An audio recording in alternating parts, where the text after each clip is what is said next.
भयो परमेश्वरको पुत्र हामीलाई जीवन दिनलाई आज हामी यही सन्देश दिन आएका छौं। प्रेमको सन्देश, खुशीको सन्देश, आनन्दको सन्देश, क्षमाको सन्देश, पुनर्मिलनको सन्देश, डरले त्रसित भएकाहरूलाई शक्तिको सन्देश दिन आएका छौं। हामी विभिन्न भजन गीतहरू वचन लिएर आएका छौं कि परमेश्वरको वचनमा लेखेको छ प्रभु यीशु ख्रीष्टको जन्म कसरी भयो भन्ने कुरा पवित्र धर्मशास्त्र बाइबलमा लेखिएको छ।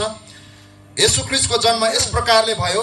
उहाँकी आमा मरियमको मगनी योसेफसँग भएको थियो, तर उनीहरूको विवाह हुन अघि मरियम पवित्र आत्माद्वारा गर्भवती भएकी थाहा भयो। तर तिनका पति योसेफ धार्मिक मानिस भएका हुनाले तिनलाई शर्ममा पार्ने इच्छा नगरी तिनलाई गुप्तमै त्याग्ने इच्छा गरे। तर जब उनले यी कुरा विचार गर्दै थिए, सपनामा परमप्रभुका दूत देखा परे र उनलाई यसो भने, योसेफ दाउदका छोरा तिमी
Go take a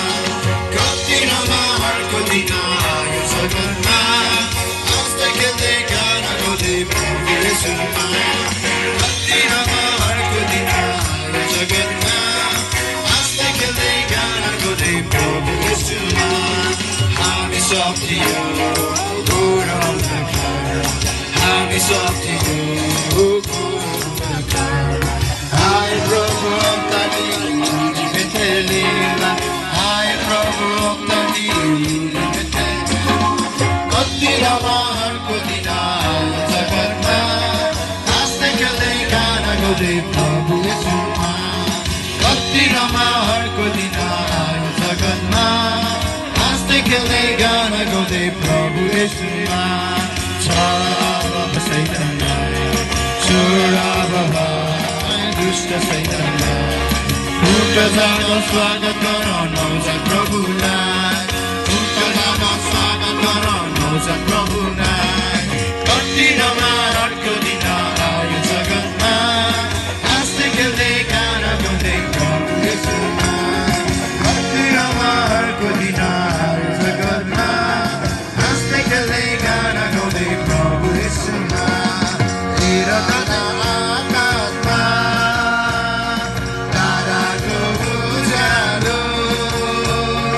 नवजात प्रभुको दर्शन गर्न पुरा गर्नलाई आए प्रभु जगतमा ईश्वरको वचन पुरा गर्नलाई आए प्रभु जगतमा मानवको सबै दुःख बुझ्नलाई बसे दुलैमा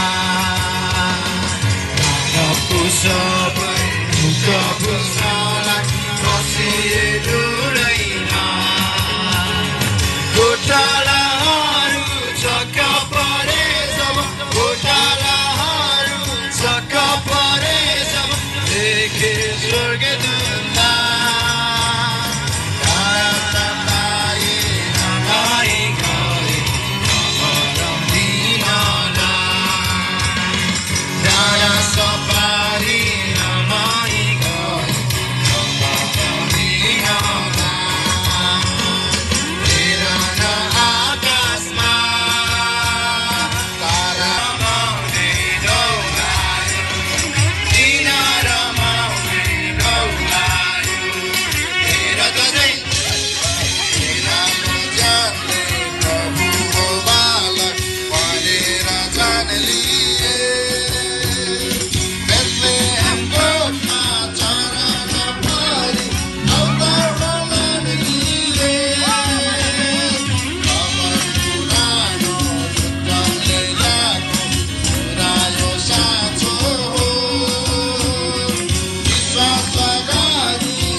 तेज तिनीहरूका वरिपरि चम्क्यो अनि तिनीहरू साह्रै डराए। तब स्वर्गदूतले तिनीहरूलाई भने, नडराओ, किनभने हेर म तिमीहरूलाई बडो आनन्दको सुसमाचार सुनाउँछु जो सबै मानिसहरूको निम्ति हुनेछ। आज दाउदको सहरमा तिमीहरूको निम्ति एकजना मुक्तिदाताको जन्म भएको छ जो ख्रीष्ट प्रभु हुनुहुन्छ। तिमीहरूलाई चिन्ह चाहिँ यो हुन्छ, तिमीहरूले एउटा बालकलाई लुगाले बेरेको र डुँडमा सुताइराखेका भेटाउनेछौ। तब एक्कासी ती स्वर्गदूतसँग स्वर्गीय सेनाको एउटा दल देखा पर्यो। परमेश्वरको स्तुति गर्दै तिनीहरूले भने, सर्वोच्चमा परमेश्वरलाई महिमा र पृथ्वीमा जुन मानिसहरूसँग उहाँ प्रसन्न हुनुहुन्छ तिनीहरूलाई शान्ति। जब स्वर्गदूतहरू तिनीहरूबाट विदा भएर स्वर्गमा गए तब गोठालाहरूले आपसमा भने, आओ हामी बेथलेहमसम्म जाउँ र त्यहाँ घटेको यो घटना र परमप्रभुले हामीलाई बताउनु भएको कुरा गएर हेरौँ। तिनीहरू आतुरीसँग गए र मरियम र योसेफ दुवैलाई र बालकलाई चाहिँ डुँडमा सुताइराखेका भेटाए। जब तिनीहरूले यो देखे, यस बालकको विषयमा जे कुरा तिनीहरूलाई भनिएको थियो त्यो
Merry Christmas, Merry Christmas, Merry Christmas, oh, oh, oh.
रमाइलो